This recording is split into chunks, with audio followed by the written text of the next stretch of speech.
Hello, folks. Welcome to this examination of Carlo Rossi Paisano. Paisano means friends. I'm being joined by a friend, Jean-Pierre, the beer and TV ramble, the Haitian connection, and soon to be, and now I guess we could say the beer and TV and wine ramble. Well, guess what, people? I love it. Guess what, people? Jean and I have been talking for over a year, I think, about these wines, these easy to afford wines, and his opinion is the same as mine. We like drinking them now, because you know what? If they tasted bad, if they were disgusting, we wouldn't drink them. Now, Exactly. some people have said to me, "I want you to try Night Train. I want you to try Thunderbird. I want you to try Richard's or Richard's Wild Irish Rose." I don't know if I want to go there. I mean, neither do I. We get a lot of views. People say, "Oh, you get a lot of views." That's really not the purpose of my channel, to get a lot of views.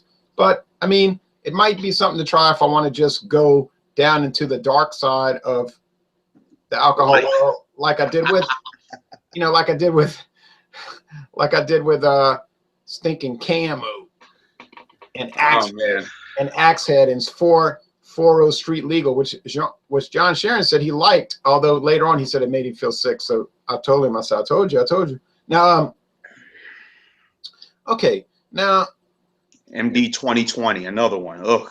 Yeah, Mogan Dog. I mean, it exists. People say, "Oh, it would degrade your channel. It would degrade your channel." Look, after doing Camo and Earthquake High Gravity 12%, there ain't no degrading the channel. Right? It's already degraded. Jean, Yes. what is your experience with this item? This is something that my dad would get once.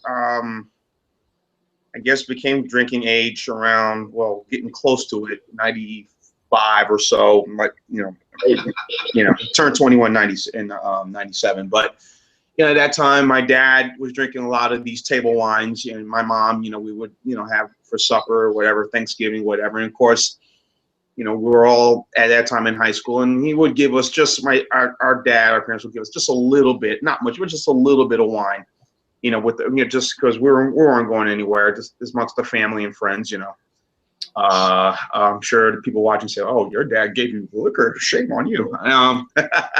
But at a young age, and I remember my dad would buy this a lot, that and also the sangria, but mostly he bought was the Paisano and the Burgundy, and we would sample it during the holidays, Thanksgiving, Christmas, and they were decent. And once I became of drinking age, I would get from time to time, and I enjoyed it. And then as we've gone on, we start buying some of the other bottle with the corks and all, and once in a while we'll get the Lake Taylor and a few other wines that had the twist off caps on them. But but now I see no shame in really buying this or the Livingston or any other Fox one, any other wines that are twist off.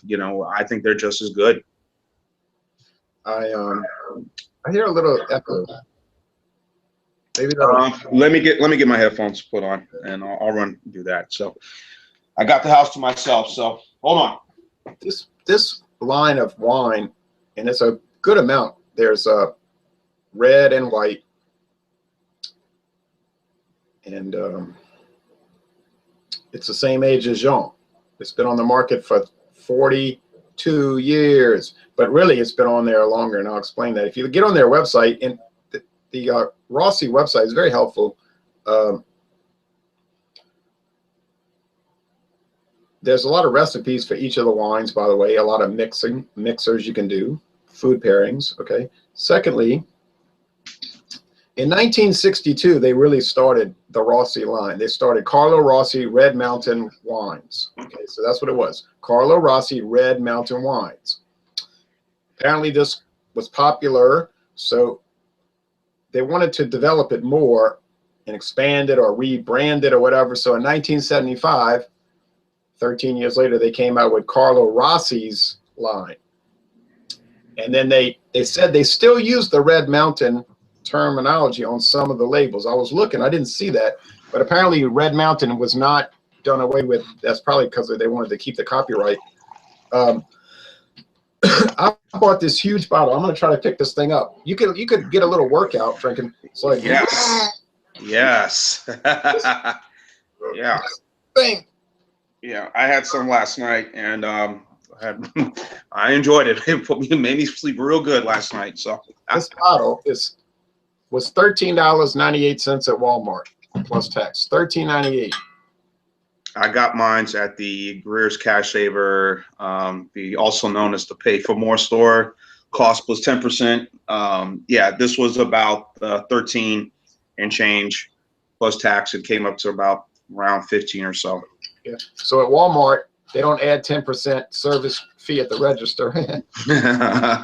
They just add tax, and there's no deposit in Louisiana. You don't have to pay deposit. So yeah, I saw it at $15 at Walmart, or around 14 for the bottle. So you know, I was thinking about those other ones we were talking about, and they were $2.86 for the 750 milliliter.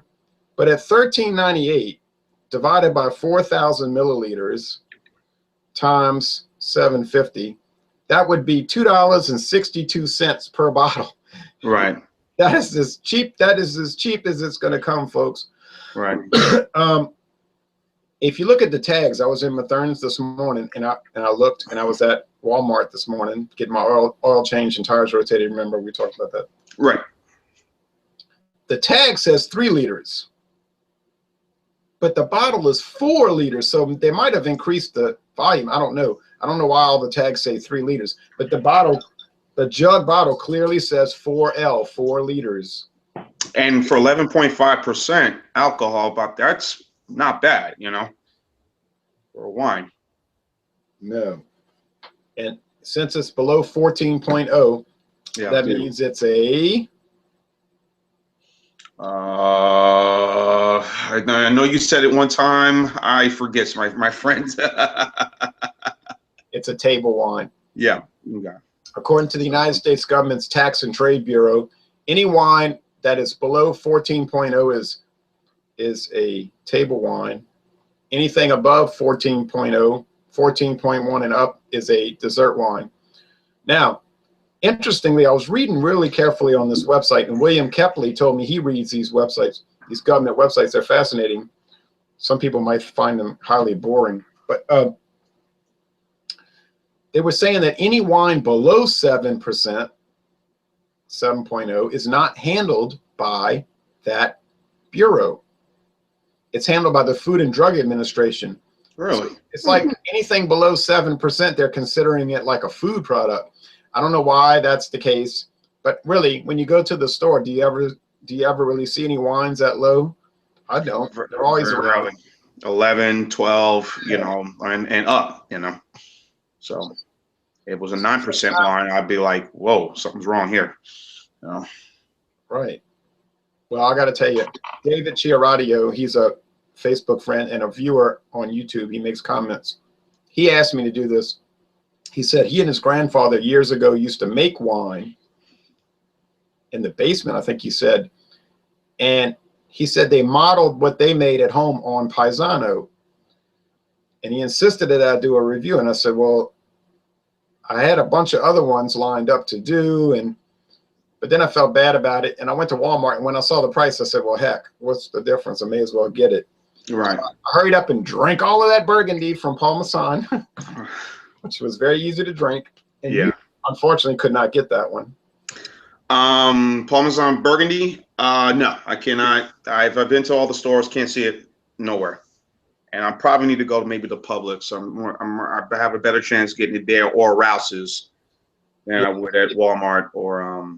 It's comparable in price to this, a little bit more per ounce. Yeah.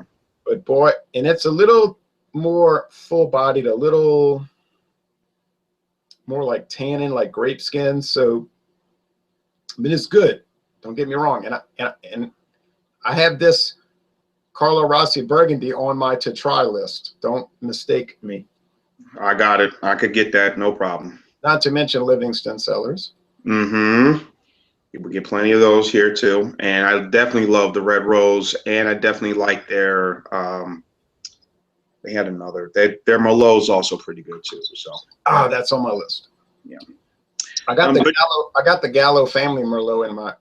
I had a little trouble finding that one because that's limited, but I found it, and it was a 1.5 liter bottle. I bought that at Dorgnax for $7.99. The Gallo family Burgundy. And you know, Jay, for years, discount wines, or I guess inexpensive wines, have been around forever. And I don't know when these are the wines that again, like I said, I grew up seeing my dad and my mom drink, and when they have guests would drink. And the Lake Taylor was also another popular brand of wine that they would get as well, the red, and they would get the white as well, but mostly the red. And these were Mishinovitz. Don't get me started on that. But anyway, they were. Oh, you're talking about Manischewitz. Manischewitz, yeah. Call it Mishinovitz. And the Taylor. You're talking about Taylor Lake Country. Exactly. Lake, or is it Lake County? Lake County, New York, right. New York wine. Right. I had that one, and that's like an old time wine that you'll see a lot of 86-year-old ladies drinking. But very common in the house. It was common back in the days. They would have it. My dad, my mom, dad, and guests would come over with guzzle and drink and enjoy themselves. And when did this snobbery? Yeah, I think that's what you were leading into, that it became like this thing now where if you're not paying $40 a bottle, and it doesn't taste like rawhide, then why are you drinking? I have a friend. He lives in the Woodlands, Texas, and he said, "Oh, it's really bad out there because it's the same thing with restaurants. Everybody's got to go to this really expensive restaurant, and it's the big thing now." And he said, "You go there a year later, it's shut down because they just go and they're all excited about it, and then they never go back." All the talk, all the rage, right? Yeah, and then he said the wine. He gets together with people, and they're all talking, and he's like, shaking his head like, what's wrong with these people? And he's an attorney, and he's the kind of guy, but he likes to make trouble. Like Paul, you've seen Paul used to show up with us on our hangouts, but he can't do it because of all the children. Right. He's the kind of guy, just to be he would show up with this. But then he would like trick them, he would like put it blind taste test and then record all their responses, and then he'd say, I got you. But anyway, yeah. You see an article I posted on Alcohol Eggs about the guy talking about how wine used to be just for the masses. It was made for everybody, even poor people to drink, and then suddenly it became this, like you're talking about, this snooty thing. And yeah, and then people were like regulate, just like with beer. Beer should be celebrated and enjoyed by everyone. Why not wine? And then of course the whole snobbery. If you brought this to a party, which I could see myself bringing this to a party, to say, hey, I got some table wine and whatever, and just, hey, if y'all want to sip, whatever, just leave it there. And, just something I would do because, again, I saw my parents do it when they would go over someone's house. They would bring some wine and, or a case of Heineken. That was my dad, and it was no big deal. And all of a sudden, it became about the type of wine. If it's not this, you're not paying $10, which I think that's as most I will ever pay for a bottle of wine. 10, and then that would be about it. If I'm paying like close to 12 for a small size bottle, like one of them like the Oak Leaf bottle wines, I'm paying $10 for that. Just shoot me right there. I'm not going to pay for that. I might do it. I might pay a lot, but I don't know. I've done the wine reviews since going on 6 years now, but people might say, is this the best wine ever? I don't know, because I never had the best wine ever, I don't think. I haven't either. I mean, it's got a little bit of grape skin in it. You taste that grape skin, that sweetness, but it's not too sweet. It's pleasant. I was saying in my recorded video, which I'm going to post after this, that they're saying on the website you could pair it with anything. Like, for some reason, I'm thinking of a grilled cheese sandwich. I don't know why I'm thinking that would go so well with this, but a burger, a real nice juicy burger with onions will go well with this. I mean, a nice steak, that's which I'm probably going to make after I get done with this here. Sip on this a little bit more. So, yeah, I meant anything meat wise, anything pasta wise. But I guess, like I said, grilled cheese that, yeah, you know, maybe like a strong powder, maybe like maybe extra sharp Wisconsin, New York style cheddar will go. Or Reuben sandwich. Yes, yes. With the kosher pickles and the potato chips. Yes, yes. And Jay, I've noticed also when you go, you know, if you are going, not just to the restaurants, but if you go to some of these sporting events, or if you're going to the theater or maybe a concert, and you know someone orders wine, whatever, you know, don't be surprised that this is being served. They'll probably put it in a bottle, knowing that some of these theaters trying to, you know, cut their expenses down. Because I was at delivering something for my job, and I dropped something off, and I saw a couple of bottles of this, and they had some other wine bottles, and then I saw a funnel, and I was saying to myself, are they pouring that wine into there to make it look like it's, I don't know. But and also another brand that people consider as cheap and expensive, I don't know if you've had it, Liberty Creek wines. Oh, wait a minute. I got invited to a dinner down the street last Thursday, and she had spaghetti and meatballs and a really good salad, and they had almond cake for dessert and everything. And then the priest was there and his mother was there. They were from Ireland, and she had this Liberty Creek, I think, Chardonnay. And I was like, I never had this. She's like, I just bought it because it was cheap. It was a big old bottle. Well, I didn't ask that, but you know, I didn't care. So I tried it. And I was like, oh, it's really good, you know. And then she said, well, she said some comment. And I said, well, it tastes like white grapes. You know, I mean, it tasted like white grapes, like if you bought the little tray of white grapes at a store and you ate them. It tasted fine. I mean, and I was at Mathern's, and they had those big bottles of Liberty Creek for $6.99. Price here, yeah. Yeah, I was like, I could do that. I could do that. Now let's see, live chat. Samurai says hello, and I'm saying hello to you. Max Walt says hello, Ronald. Hello, Max Walt. How are you, Ronald? What beer today? I'm fine. And what beer today? Well, we're doing wine right now, but I have this beer from Pennsylvania, a red ale that someone sent me, so that's coming up. Leo Hayes says, what's good, y'all? This Paisano's good. I got to tell you, I could drink a lot of it, and I could drink it fast. Mr. Falstaff says, drink. Okay. Max Walt says, the guy looks like the actor Dwayne Johnson. Yes, I get that a lot. The eyebrow. Here comes the eyebrow. Okay. Now, if you get on Carlo Rossi website, they have all kind of resources, you know, and then you can get on Facebook and join their Facebook kind of like page called the Rossi Posse.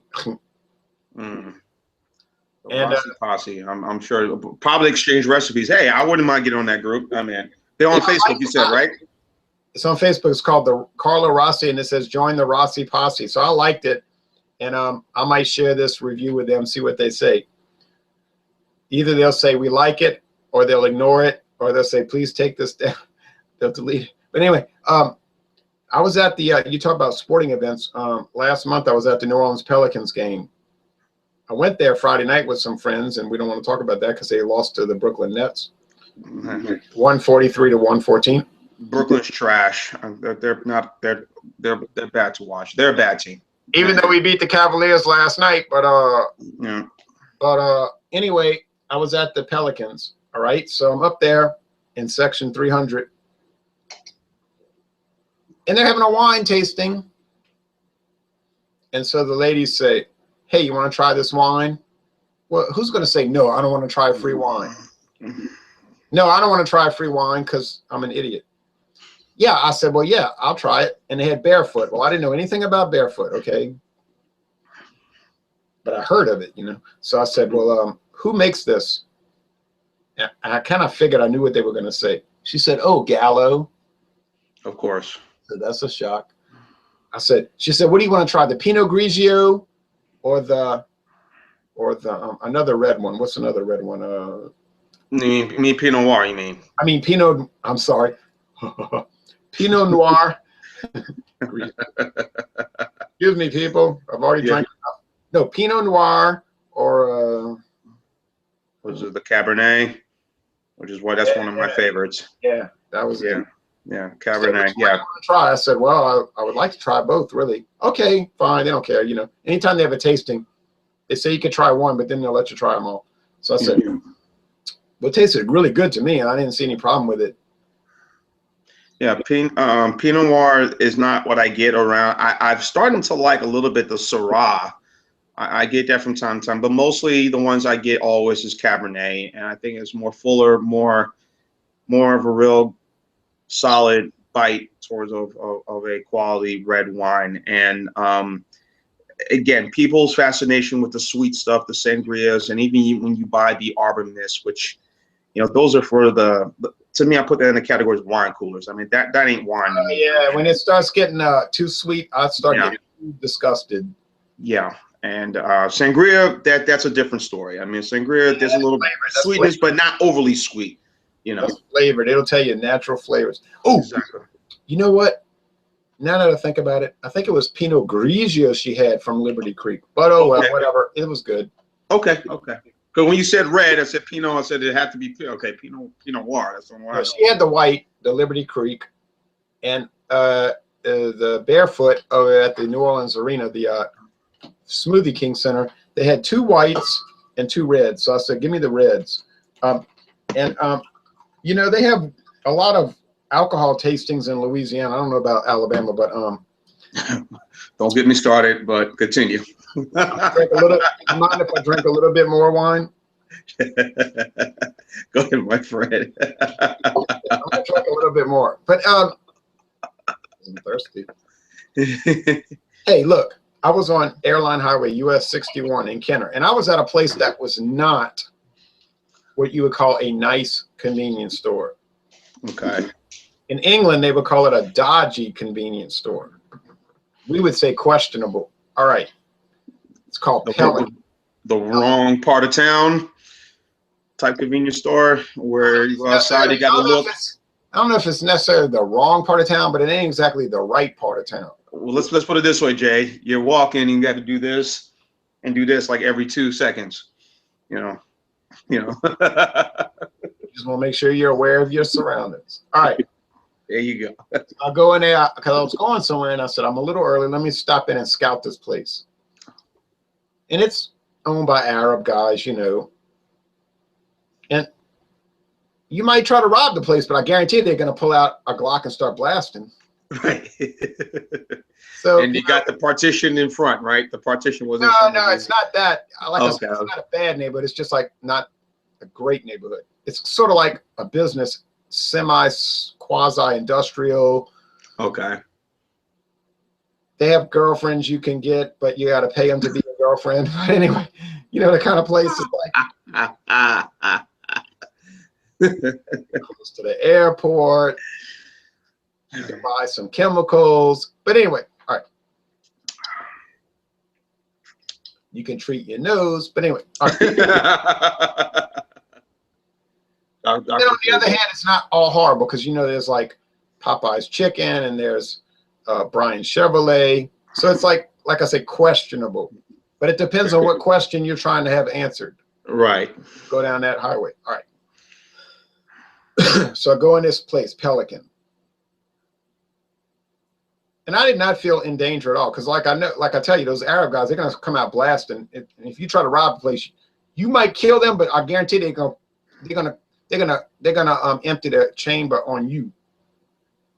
And then somebody's probably coming out the back with a shotgun and come and hit you in the back. All right, you know what I'm talking about. You know. Mm-hmm. All right. Anyway, so I felt fine. I felt good. So I'll go in there, and there's this. I'm shocked. I look over to my right, and there's this attractive girl, maybe 22 years old. She got this little display set up. Seagram's gin. I'm thinking, they have tastings in a place like this? She says, hello, would you like to try some Seagram's gin? I'm thinking, why not? Yeah. I never had it before. So she had the extra dry, you know, the old one from 1939. Right. She had all the flavored ones, pineapple or whatever they have, you know. And she said, what do you think? I said, well, it tastes pretty good to me. You know, it has some character. And then this other guy comes in there right behind me. She says, you want to try some gin? I think I will. He was like Uncle Woody on Sanford and Son. Right. She said, well, which one do you want to try? He said, as a matter of fact, I think I try all the flavors. So she's thinking, well, don't matter to me. Try them all. So he's trying. Well, that's pretty good. Let me check out the next one. That's not bad either. And then this other guy comes in. Now I know he's driving that limousine outside because he's got black pants on, black shoes, and a white shirt, buttoned up, long sleeves. So I know he probably had a jacket with it, maybe a tie. So I'm thinking he's either getting off of work or he's going to work. He's got a limousine service, so he's going to the airport picking people up, right? And he says, man, let me try some of that gin. And I'm thinking to myself, I don't know, this could be a bad decision he's about to make. But I didn't say a word, you know. I mean, if he's going to work, right. I don't know if that's such a good idea, but I don't interfere. I don't judge either. Now, gin is of all the spirits, and I do know spirits, don't do spirits, but anyway, gin can be, it's always had, I guess, a love-hate thing. I mean, people, vodka, brandy, bourbon, you know, scotch, but gin has never really, I guess, you know, is everybody's thing. I know people like gin, well, I think that's the original martini, a gin martini, Yeah, versus a vodka martini. You know, I think gin is where things start to break down, and like they have shootouts at the nightclub because I know if you get on the Seagram's website, it's sort of like feeding into a certain culture, you know, the sagging pants, the gold teethus. Right. Got my strap on my waist. I don't know. It's just like gin and juice, you know. Yeah, it seems to be orange juice, grapefruit juice, yeah. Kind of feeding into that a little bit, and I know that, and I'm not passing judgment, because if a million people every day want to buy flavored gin, I mean, I'm not here to say don't make it, because if you go to Walmart here, there's so many flavored Seagram's gin. It's called gin and juice. And I know the people buy it like crazy, you know, but I don't think they're drinking it like we're drinking it, like tasting it and talking about it and doing commentary. I think they're just getting like lit up, you know, right? Like I think that's what their goal is. They're gonna buy a 750 milliliter bottle and they're gonna drink the whole thing on Friday night, and then it's like trouble's gonna break out. I mean, I just don't I don't know. Sometimes it is, yeah. Easy feeling about it. And my thing is that sometimes those flavored or those mixed things in may not be up to the caliber of what you would make it. You know, let's just say if you're the bartender, or maybe you had guests coming over, you would rather do it yourself and say, okay, it has maybe too much gin, maybe not enough gin, maybe too much orange juice or grapefruit juice or pineapple juice, or maybe less, whatever. I figured you better to make it yourself than buying those pre-made ones, because sometimes they may not be up to your satisfaction. And then, as you said, I think I'm in trouble. Dinner. Yeah, Lindsey Buckingham, 1981. Hey, look, it's like they also make the Seagram's Distillers Reserve, which I have in the fridge. And I doubt any of those people that are living the life, you know what I mean, are buying that. That's more like the one that people like you and I'm not bragging on you and I, but they'll sit down and like examine it, you know. But like gin and pineapple, nobody's gonna buy that and examine that. They're gonna buy it and get lit. They're gonna get bent. Black and mild and ready to, you know, enjoy. Which I'm nothing is a black and mild. I like black and mild. In fact, that might go good with my wine if I take a puff of that, you know, right now. Just feeling good. But you know, yeah. It's just something that I just, those flavor things I don't do. I just, if I'm going to get something before going to a party, you know, I'm just gonna buy the bottle of gin. Here you go, enjoy, and that's it. If I brought that, I'm run out of that party, sir. Here's your exit right this way. I agree. I think if they buy this examination we're doing really wasn't to bring up all that, but it, it's right. I think if they're buying like the Seagram's pineapple, whatever they have, the apple. I mean, they have all these different flavors. I don't know. I would never buy it. Okay. Even the vodkas, even the flavored vodkas and whatnot. Oh, Lord. I saw some flavored vodkas today at Walmart. Even Mardi Gras flavored Taka vodka. Taka is. I have some experience with Taka. I've had some experience with some other bottom shelf type of runs during Mardi Gras, and that's when I said, okay. No more spirits. Vodka is a major item down in Louisiana. I mean, it's major. Yeah. It's not like it's inexpensive of the sort of discounted vodkas versus Smirnoff or Seagram's or what's another popular vodka brand? Say that again. Tanqueray. What, Tanqueray? No, more so the gin. Oh, vodka. More gin. Vodka. Yeah. Yeah, I mean, Smirnoff, Seagram's, vodka, Kettle, Tito's, Kettle, right. There's a couple of brands from Sweden, and one from and another one from Finland. I remember we were on a cruise. My beloved Alexis had bought a bottle from when we were on a cruise it was made in Finland. And I sampled some of it, and I was like, "Ooh, man, this is." I don't mess with vodka. Me and vodka don't get along. Hey, yeah. Me and gin barely get along. We're not really on speaking terms, but we talk occasionally, and it's a short conversation. But there's a lot of tension in the room when me and gin are talking. Hey, right. but like you see, the Seagram's pineapple and all these other assorted flavors. I just think it's like people driving their 1986 Pontiac Grand Prix T-tops with their 20-inch rims or 27s, and they just looking for trouble. They're just drinking, smoking Black and Milds. They're driving up Lake Forest Boulevard. They're not out there to join a prayer group.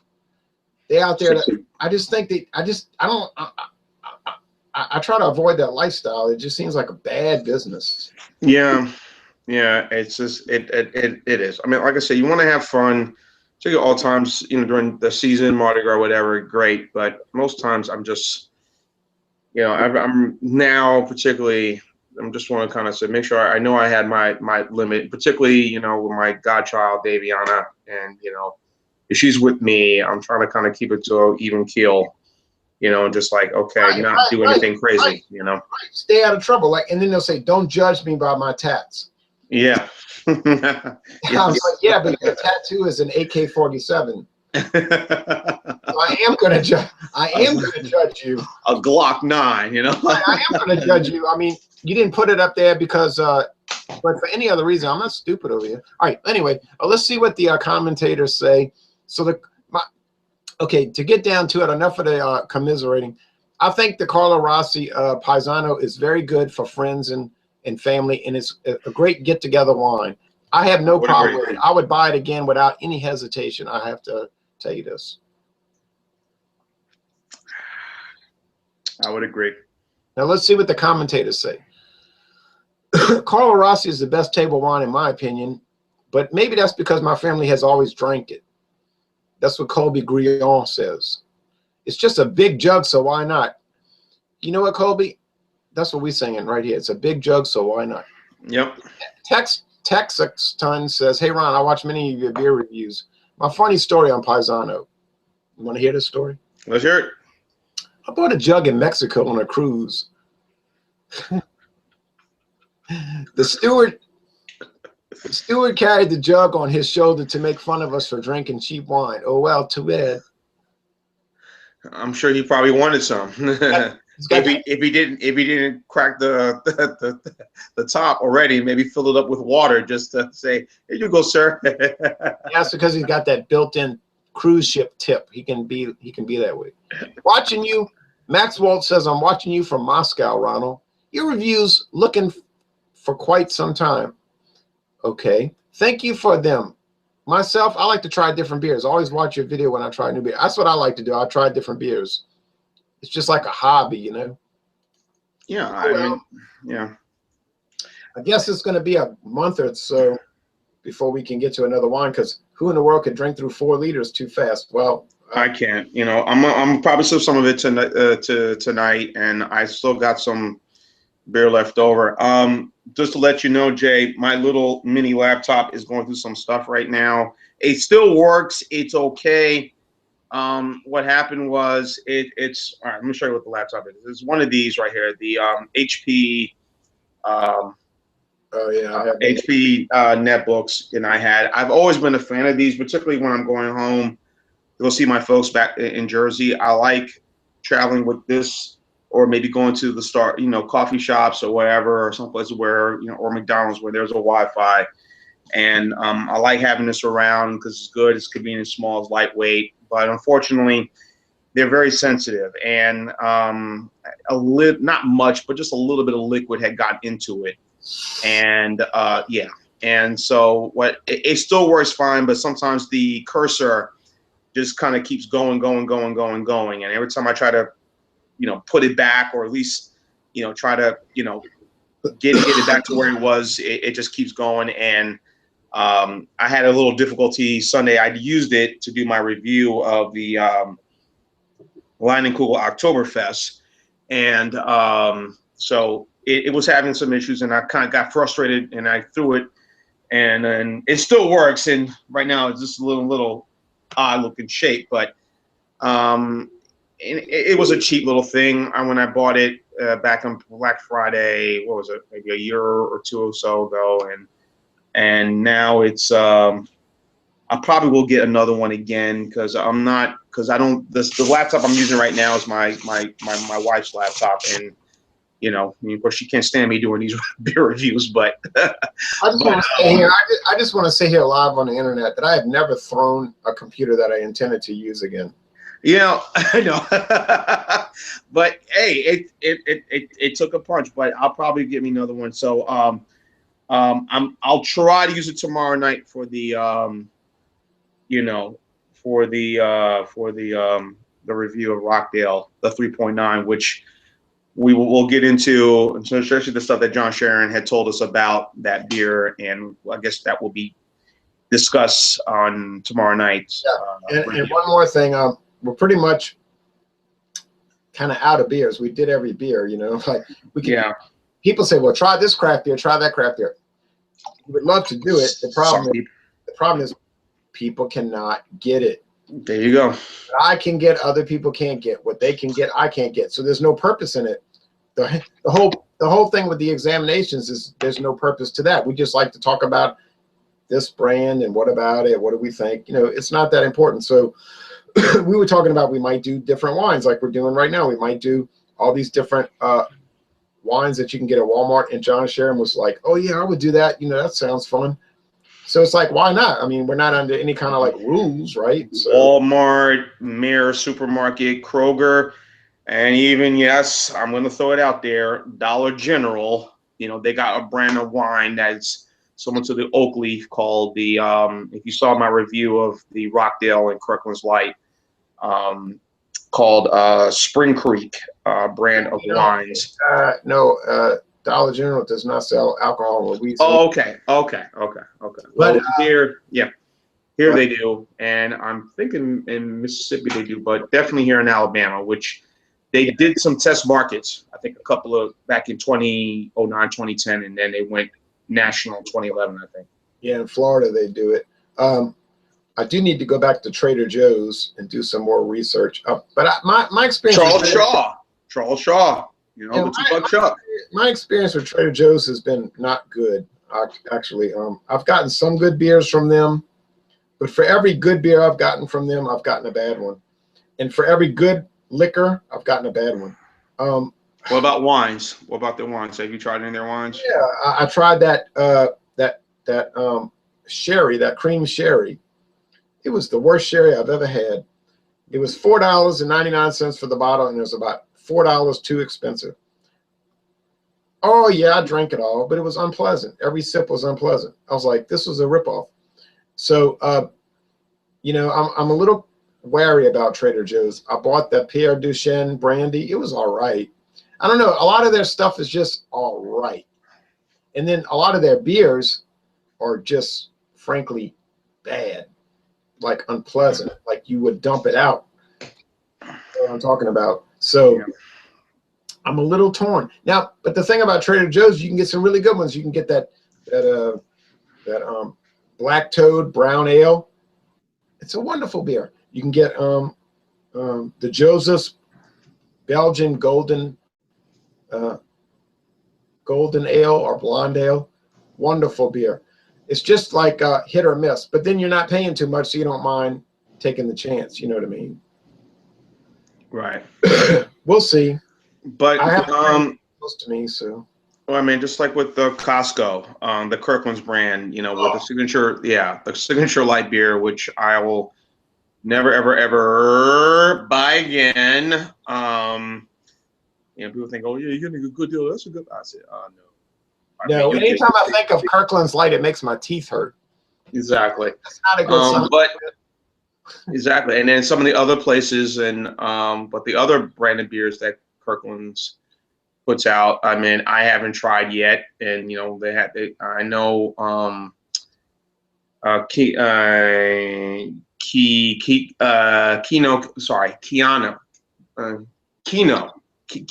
right? If are one of our beer friends that would do California beer reviews. Oh, Keone. Keone, sorry, Keone. He had gotten a lot of stuff from there, and I've seen some reviews of people who've done, you know, those style of beers, some of the Kirkland stuff, and some people like it. I like some of their wines. I think they're pretty good. Costco. I'm not paying somebody to save me money. Yeah, exactly. So now let me ask you real quick, Jay. I know this has always been the debate, and I'm sure it has been you know, we all know there's no health benefits to spirits, but people have always said the health benefits of, you know, red wine versus, you know, beer or craft beer. And I've kind of been like, you know, 50-50 on that. You know, like, yeah, everyone has some good stuff that I like, but also beer has some things that keeps me good. And I would say ask a dietitian, certified dietitian. My grandfather was a urologist. He died last year. His recommendation was if you drink a beer a day, he didn't say drink a 12-pack a day. If it's Bush Light, you know, or Miller 64, then okay, that's light. He didn't really like those kind of beers, but whatever. He said it's good for your digestive tract, your urinary tract. That was his. He's a doctor. He's a medical doctor, so you know he knew. But I'm not. So anyway, well, thanks for joining me. So we'll probably do a lot more of these wine examinations, people. Yep, it's good, and like I said to all you out there, you know, don't hear what people say. Well, you know, don't buy, you know, this stuff, you know, here, or these table wines. It's this waste. You know, you're a failure. You know, why would you buy this crap? You know, it's lousy. No, it's not. It's not lousy, and it's not a waste of money. It's not lousy. No, it's a good wine, and again, it's enjoyable with friends and family during holidays or any type during the year. It's good, it's enjoyable, and like I said, I would. This is probably going to be when I'll be sipping the rest of the week. As you can see, the size of the bottle. Because I'm trying to watch my budget right now until payday next week. But you know, it's you know, it's an enjoyable wine. The Paisanos from Livingston, whatever table wines, there's nothing wrong with them. They're good. And I say, folks, you know, what if you're going to do for your budget, you know, you're getting your bang for your buck with these, or you know, or anything else, and it's pretty good to me. Yeah, and I don't think I've ever had a Livingston wine, and but I would say I think these value price wines like the Livingston and the Gallo family and the Parmesan and the Carlo Rossi, I think they're a better value per ounce than the value beers. Those things usually they're just like, and I'm talking about like your Rockdales, your Kirklands, your Gold Mine Lager that you get from Whole Foods, your Beer 30 Ice. Those things are just bad. They're like, there's nothing enjoyable about it. It's like, Nothing. I'm not buying it. Sorry. No, I can't do it either. And I'll buy something good like natural ice.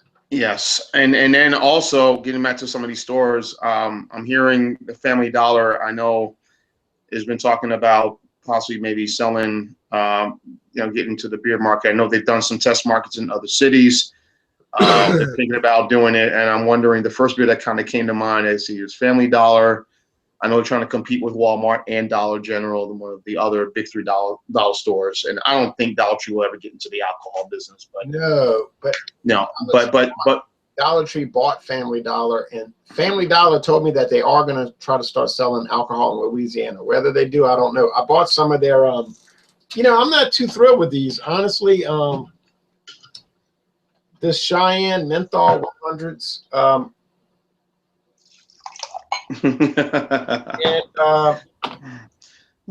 the Cheyenne Extra Extreme Menthol. Yeah, they're $1.49 per pack, but I don't know. I think they're inferior to the ones from Swisher International, the Santa Fe. Yeah, I'd rather give just. I think I'm going to buy the Santa Fe. I don't think I would buy. I think Santa Fe beats it by a large margin, but I would get a Swisher Sweet. That's just me personally, but oh well. Yeah, my daddy used to buy Swisher Sweets when he was watching when he was listening to the LSU football games on the radio. He would sit on the back porch like this, puffing on those Swisher Sweets, all nervous because of LSU football. And he'd get all upset, Anyway. But like I said, I think the first beer that came to mind at Dollar General or that Family I would probably do would be maybe Boxer or something, or maybe Milwaukee's Classic. Please don't torment me. Please don't torment me with that bad information. All right. Well, anyway, thanks for watching this, folks. If you could tolerate it, and enjoy the Super Bowl. It'll be interesting. I think it'll be a close game. I like Atlanta right now. I'm pulling it out there. Yeah, I'm picking New England.